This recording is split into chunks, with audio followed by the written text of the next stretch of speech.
మీరు బలహీనులు కాక ధైర్యం వహించుడి, మీ కార్యము సఫలమగును. 2 దినవృత్తాంతములు 10:7.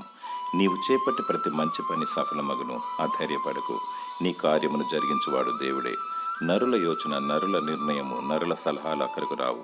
నేను పుట్టించింది దేవుడే, నీ ద్వారా ప్రతి మంచి పనిని జరిగించువాడు దేవుడే. రక్షణ కార్యమైన, స్వస్థత కార్యమైన, అద్భుత కార్యమైన మరియు శుభకార్యమైన ప్రతి మంచి కార్యాన్ని నెరవేర్చువాడు దేవుడే. దైవ చిత్తానుసారమైన ప్రతి పనియు సమాధానం కలిగిస్తుంది, ఆనందమును, తృప్తిని, కీర్తిని కలిగిస్తుంది. ఆయన చిత్తము తెలుసుకున్నటకు దేవునికి మొరపెట్టాలి, దేవుని చిత్తములోనే కొనసాగాలి. ఇల్లు విషయంలో, పెళ్లి విషయంలో, మరి ప్రతి చిన్న విషయంలో దైవ చిత్తమే జరుగులాగా చూసుకోవాలి. నిత్య సమాధానము అనుభవించాలి. తన బిడ్డలను దేవుడు సరి అయిన మార్గంలో నడిపిస్తాడు. సాతానుడు గలిబిలిని రేపుతాడు. కృంగిపోక ధైర్యం వహించి దేవుని స్తుతించు. దేవుడు నమ్మదగినవాడు. దేవుడు తన చిత్తమును నీ పట్ల నెరవేర్చునుగాక. ఆమేన్.